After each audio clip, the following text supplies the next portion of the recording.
June 6, 1944. 0645 hours. Pointe du Hoc, Normandy, France. Sergeant Danny Kovac lies flat against the muddy cliff face. 100 feet of sheer limestone between him and the German fortifications above. His hands are raw, bleeding through his gloves from the rope climb. Artillery shells scream overhead.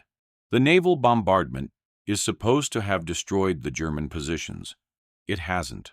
Above him, maybe 50 yards inland, an MG-42 machine gun opens fire. The sound is unmistakable. 1,200 rounds per minute. Hitler's buzzsaw. The Germans call it Hitlersaga. American soldiers have other names for it, none printable. The gun is shredding the Rangers still climbing the cliffs below. Kovatch can hear men screaming, the wet thud of bodies hitting rocks. He pulls himself over the cliff edge, rolls into a shell crater. 6 other Rangers are already there. Lieutenant James Whitmore, barely 23 years old, is trying to organize an assault. The MG-42 nest is 40 yards east, positioned in a reinforced concrete bunker. 3 feet of steel reinforced concrete, firing slits 8 inches wide, overlapping fields of fire covering the entire approach. "We need to take that gun out," Whitmore shouts over the chaos. "Bangalore torpedoes won't reach it. Too much open ground." Kovatch knows the math. A Bangalore torpedo, the standard explosive charge for breaching obstacles, weighs 40 pounds. Carrying it across 40 yards of open ground under MG-42 fire is suicide. The gun will cut down anyone who tries before they get halfway. Private Tom Richardson volunteers anyway. He's 19 years old. He makes it 15 yards before the MG-42 finds him. The rounds punch through his body armor like it's paper. He's dead before he hits the ground. Whitmore is screaming into his radio, calling for naval gunfire support. The response crackles back. Negative. Friendly forces too close. Artillery observer can't confirm target coordinates. You're on your own. The MG-42 sweeps left, chewing through another squad trying to advance from the west. 7 men go down in 3 seconds. The German gunner knows exactly what he's doing. He's positioned to cover every approach. He's got ammunition for hours. He's dug into concrete that naval artillery couldn't crack. And Sergeant Danny Kovac, a 28-year-old combat engineer from Pittsburgh who spent 6 years before the war working demolition for a construction company, is staring at that bunker and thinking about something his foreman taught him about bringing down buildings, something about leverage and structural weakness, something the Army never taught him in Sapper school. What nobody knows, what nobody can predict as Richardson's body cools in the Norman mud, is that Kovatch is about to improvise a demolition technique so unorthodox, so completely outside doctrine, that it will be dismissed as impossible by every explosives expert who hears about it. But in 40 seconds, his hinge cut demo drop is going to collapse that bunker like a house of cards and change how American combat engineers think about fortified positions forever. The problem with destroying hardened German bunkers isn't the explosives. The U.S. Army has plenty of explosives. The problem is delivering them. Standard doctrine for eliminating a fortified machine gun position is straightforward. First, suppress the gun with covering fire. Second, maneuver infantry to flanking positions. Third, use Bangalore torpedoes or satchel charges to breach the fortification. Finally, assault through the breach with grenades and small arms. It works beautifully in training. In combat, it gets people killed. The MG-42 firing from the Pointe du Hoc bunker is positioned in what German engineers call a Tobruk stand, a steel-reinforced concrete pillbox designed specifically to resist artillery and airstrikes. The walls are 3 feet thick, poured concrete with steel rebar every 6 inches. The roof is 4 feet thick with additional steel plating. The firing slit is 8 inches high, 24 inches wide, with an armored shield that can be closed between firing bursts. German defensive doctrine is brutally efficient. Position the gun to cover multiple approach routes. Build overlapping fields of fire with adjacent positions. Make the bunker resistant to everything except a direct hit from naval artillery. And even then, maybe survive anyway. Army engineers have tried everything. In North Africa, they used flamethrowers. The concrete absorbed the heat. In Sicily, they tried shaped charges positioned against the firing slits. The charges destroyed the gun, but left the bunker intact. New guns were installed within hours. In Italy, they brought up tank destroyers to fire directly into the embrasures. It worked, but required armor support that isn't always available. The official solution, per Army Field Manual 5-25, Explosives and Demolitions, is the placement charge. Pack 40 pounds of TNT against the weakest structural point, usually a corner or doorway, detonate, and hope the blast creates a breach. Success rate in combat conditions, approximately 30%.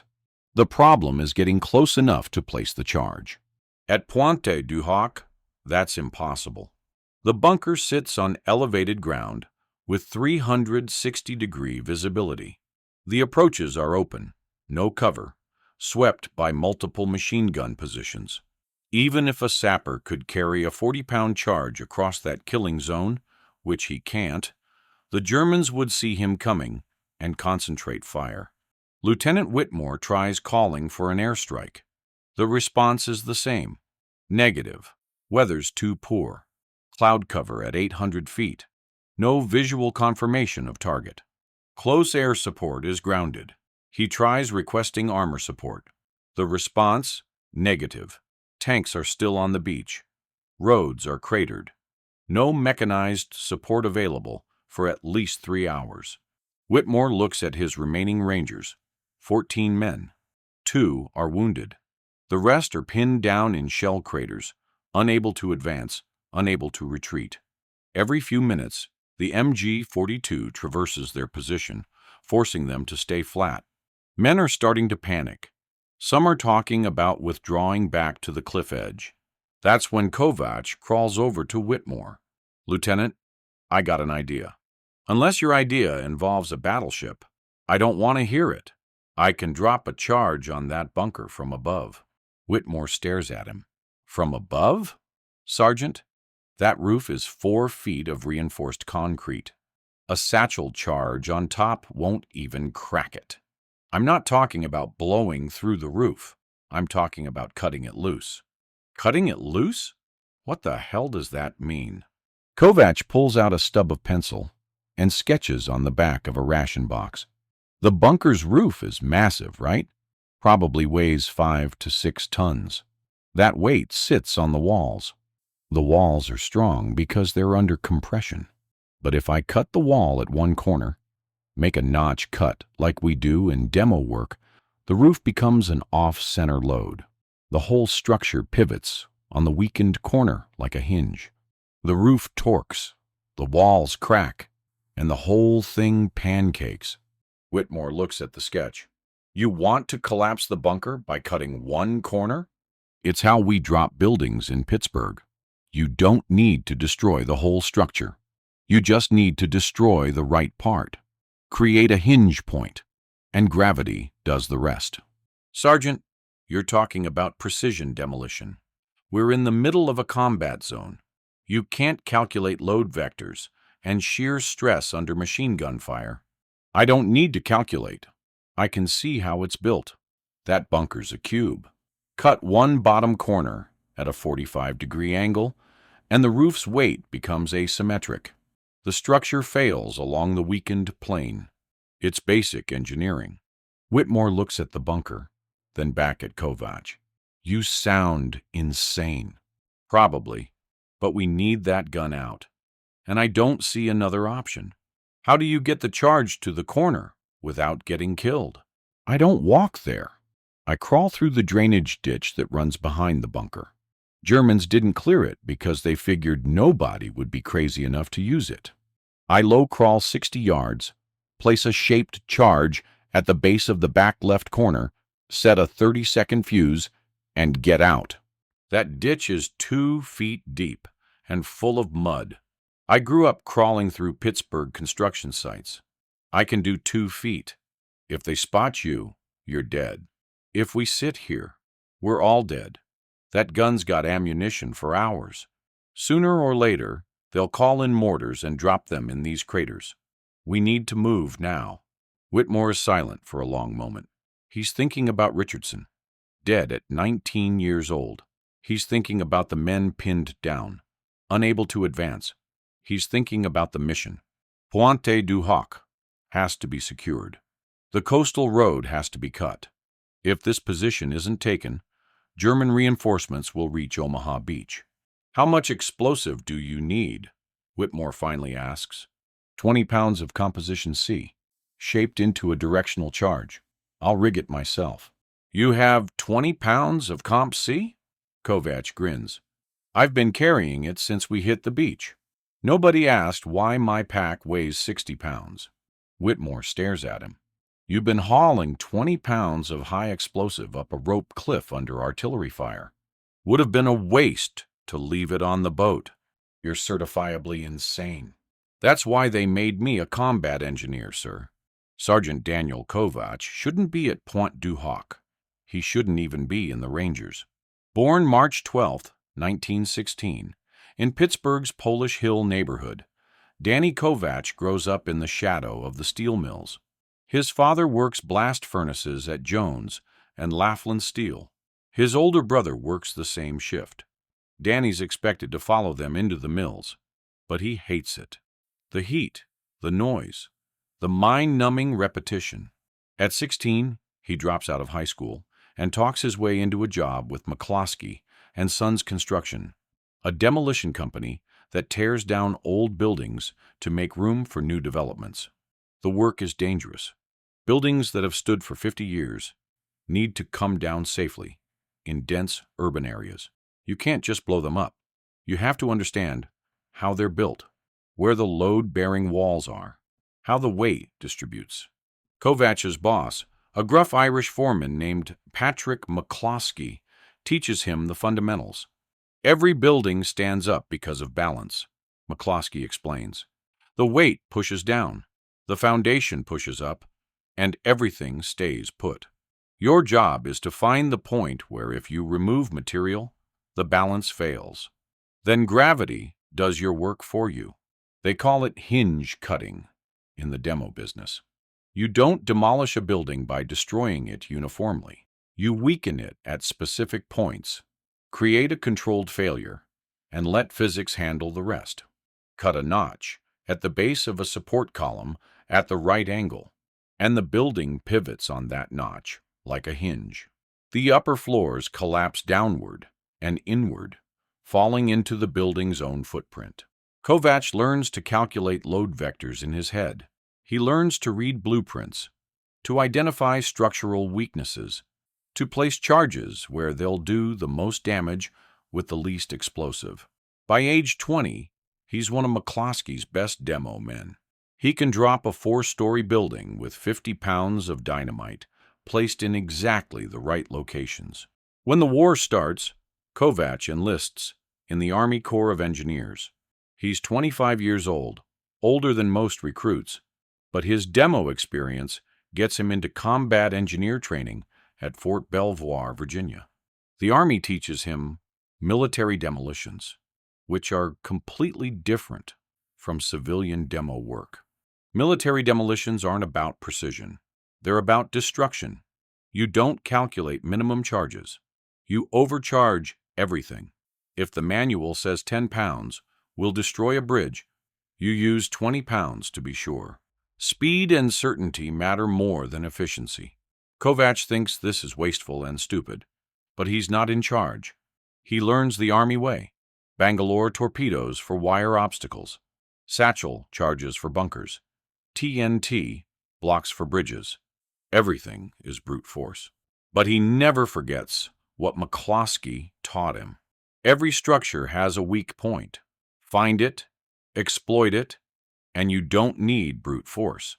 In North Africa, with the 1st Infantry Division, Kovatch watches engineers waste hundreds of pounds of TNT trying to blow through German fortifications that are designed to absorb blast damage.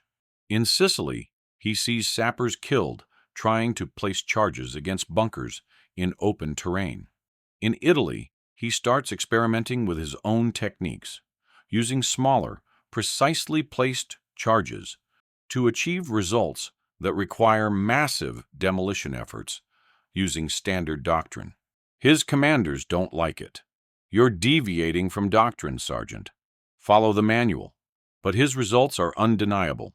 He brings down a German observation post in Anzio using 15 pounds of TNT placed at the structure's foundation corners.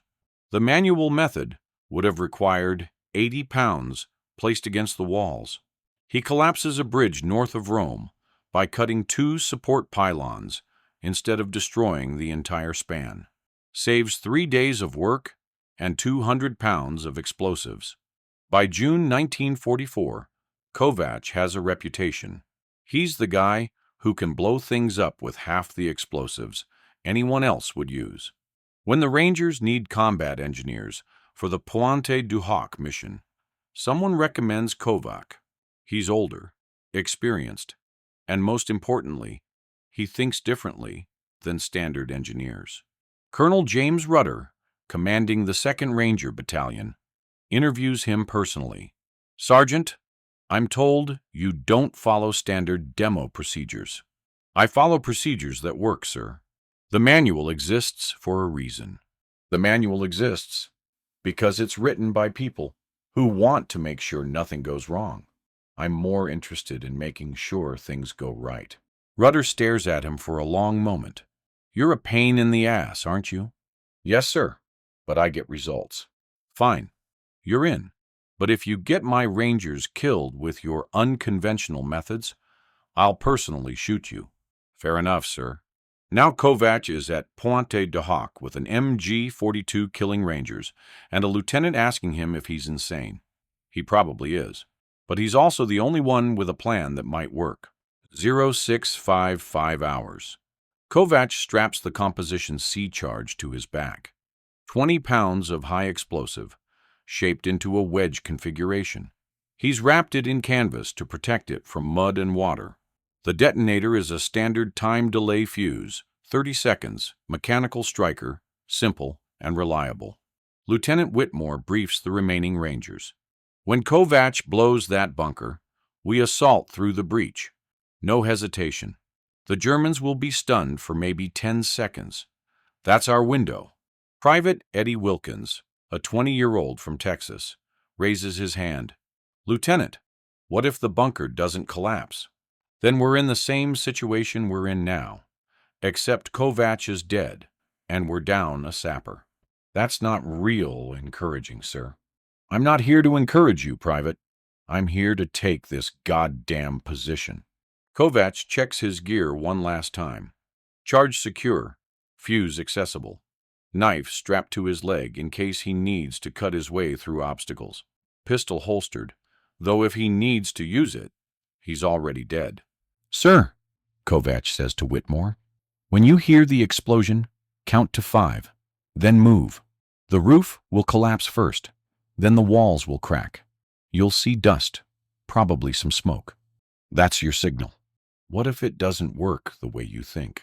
Then I miscalculated, and you're going to need another plan. That's comforting, Kovatch grins. I'm a combat engineer, sir. Comfort's not in the job description. He slides over the lip of the crater and into the drainage ditch. The water is 2 feet deep, freezing cold, mixed with mud that smells like death. He can't stand. The MG-42 will see him immediately. He has to low crawl, pulling himself forward with his elbows, dragging the 20-pound charge behind him. The ditch runs parallel to the bunker for about 40 yards, then curves behind it. Kovatch moves slowly, painfully slow. Every time the MG-42 fires, He freezes. The gunner is scanning for targets. If Kovac's movement draws attention, he's dead. His elbows are raw. The mud soaks through his uniform. He can feel the cold water against his skin. His breath comes in short gasps. The charge on his back feels like it weighs 100 pounds. 20 yards. The MG-42 fires a long burst. Someone's screaming. Kovatch doesn't look. He keeps crawling. 30 yards. His legs are cramping. He wants to stretch, to stand, but he can't. The ditch is barely deep enough to conceal him. Any vertical movement, and he's visible. 40 yards. He reaches the curve. The bunker is now to his left, maybe 15 yards away. He can see the back corner, exactly where he needs to place the charge. The problem is getting there without being seen. There's a dead German soldier in the ditch, face down in the mud. Kovatch doesn't know how long he's been there. Hours, maybe days.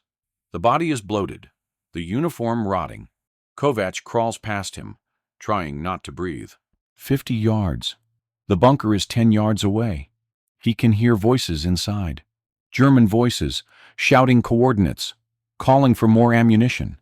They're rotating gunners. The MG-42 hasn't stopped firing for more than a few seconds at a time. Kovatch reaches the edge of the ditch closest to the bunker. This is the dangerous part. He has to leave the ditch, cross 5 yards of open ground, and reach the base of the bunker without being seen. He waits. The MG-42 fires east, traversing away from his position. He counts the seconds. 3, 4, 5. The gun swings back west. He has maybe 10 seconds before it traverses his area again. He moves, not crawling now, but sprinting, low and fast. 5 yards. His boots slip in the mud. He goes down on one knee, catches himself, keeps moving. 3 yards. The MG-42 is still firing west. 2 yards. He slams into the base of the bunker, pressing himself against the concrete. The bunker's back left corner is exactly what he expected. Poured concrete, reinforced with steel rebar, visible through a crack in the surface. The Germans built this fast, probably in early 1943, when they started fortifying the Atlantic Wall. They prioritized strength over finish work. The rebar is exposed in several places, where the concrete didn't fully cover it. Kovatch unpacks the charge. 20 pounds of composition C, molded into a wedge shape. He positions it against the corner at a 45-degree angle, the point facing upward into the wall joint. This is critical. The angle determines how the structure fails. Too shallow, and the blast just damages the corner without creating a hinge point. Too steep, and the blast is wasted energy, failing to compromise the structural integrity.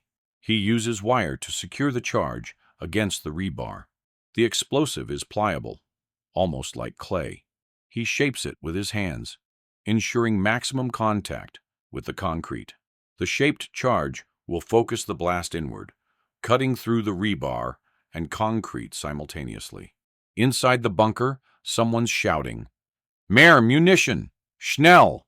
Kovatch's German is terrible, but he knows that word. Ammunition. They're running low. Maybe that's why the MG-42's rate of fire has decreased slightly. They're conserving rounds. He pulls out the time delay fuse. 30 seconds.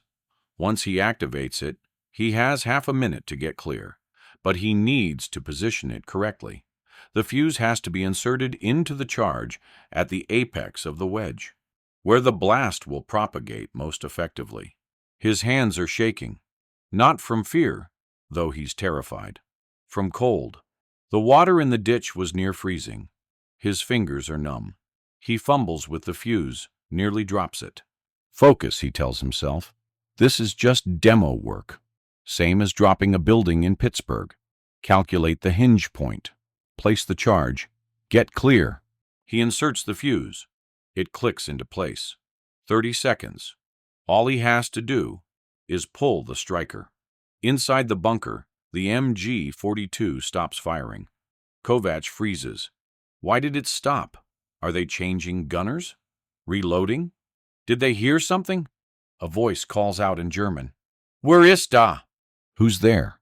They heard something. Maybe Kovatch's movement. Maybe his breathing. He's 18 inches from the bunker wall. If they look out the firing slit, they might see him. No time. He pulls the striker.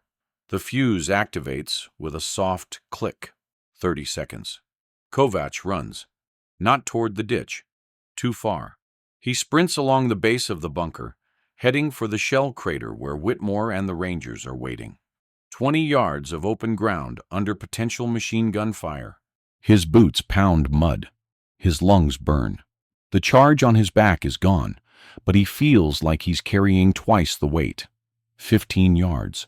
The MG-42 hasn't fired. They don't see him yet. 10 yards. He can see Whitmore staring at him, eyes wide. 5 yards. The MG-42 opens up.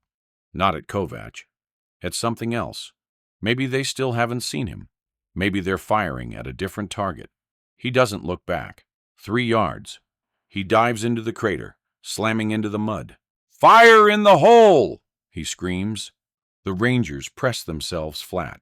Kovatch counts in his head. How much time? 20 seconds? 25?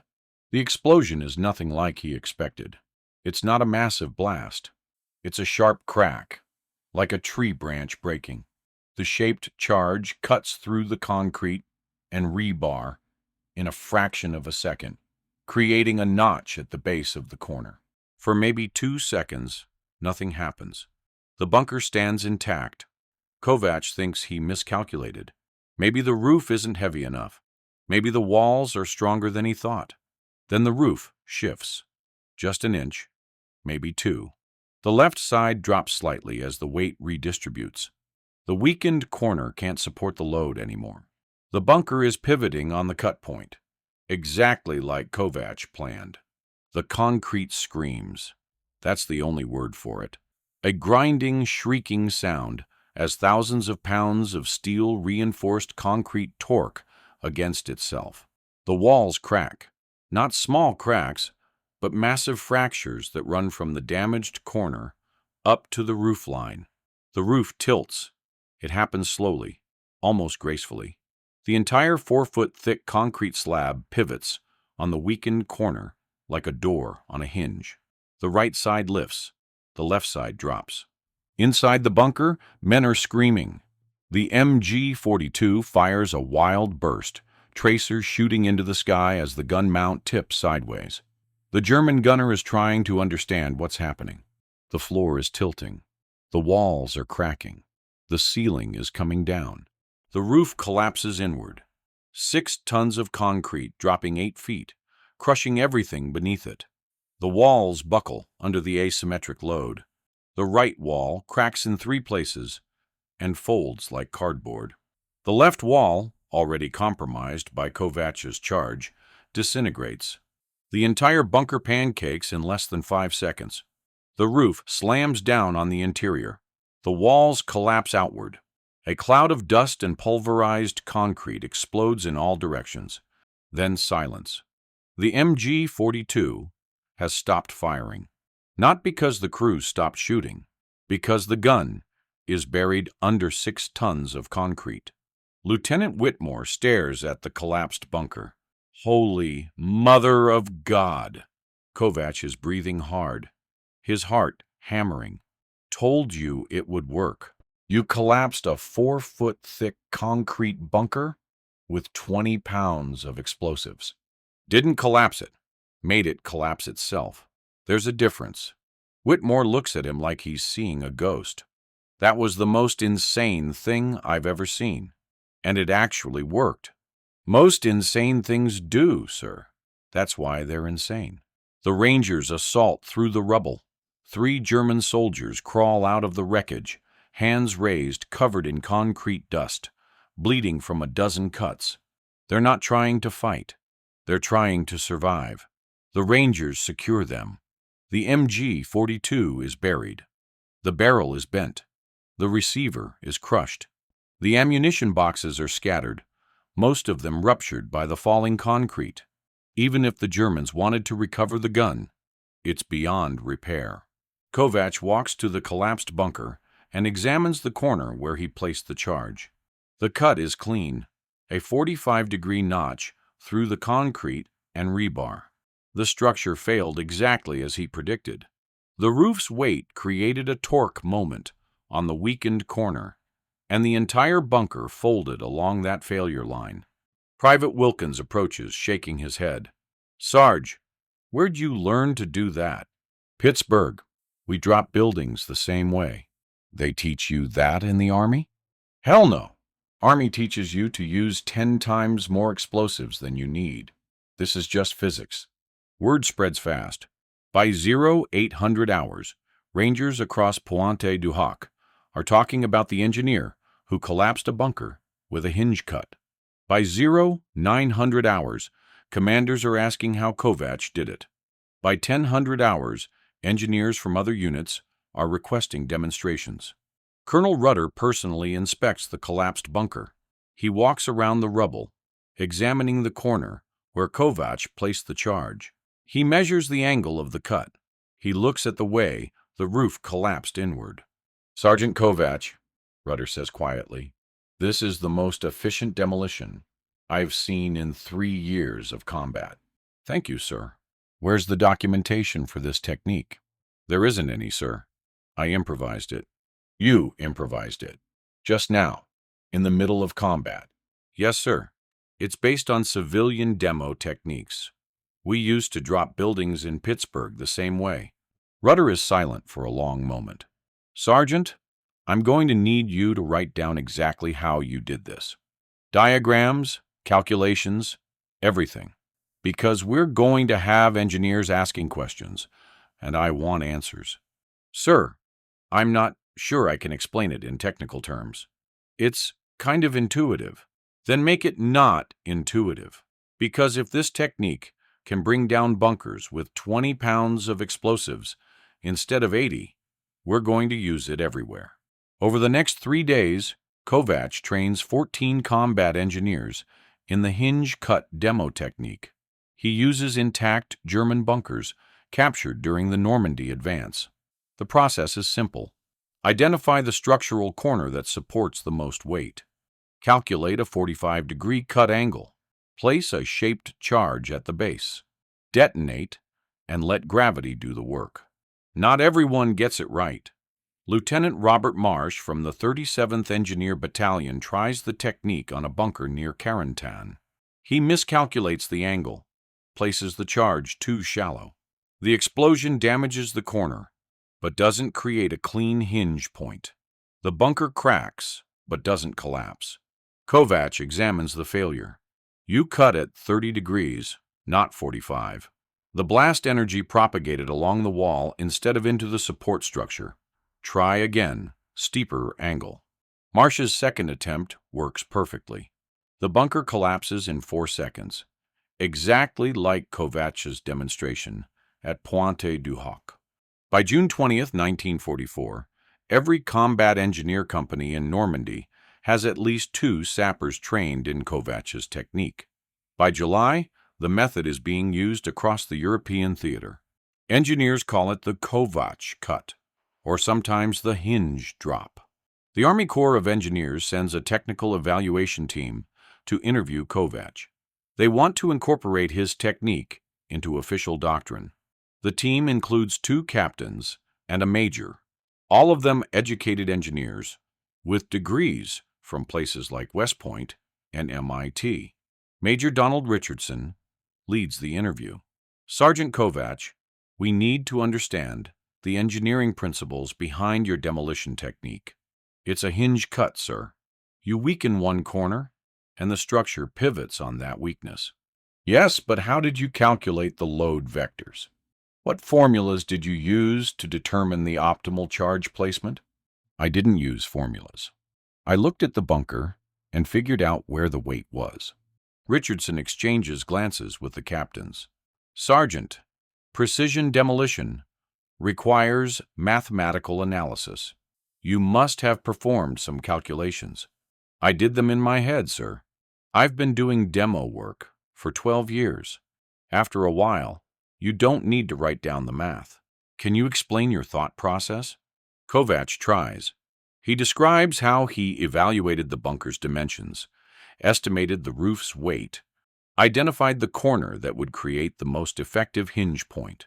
He explains how the 45-degree angle maximizes shear stress on the rebar while minimizing wasted blast energy.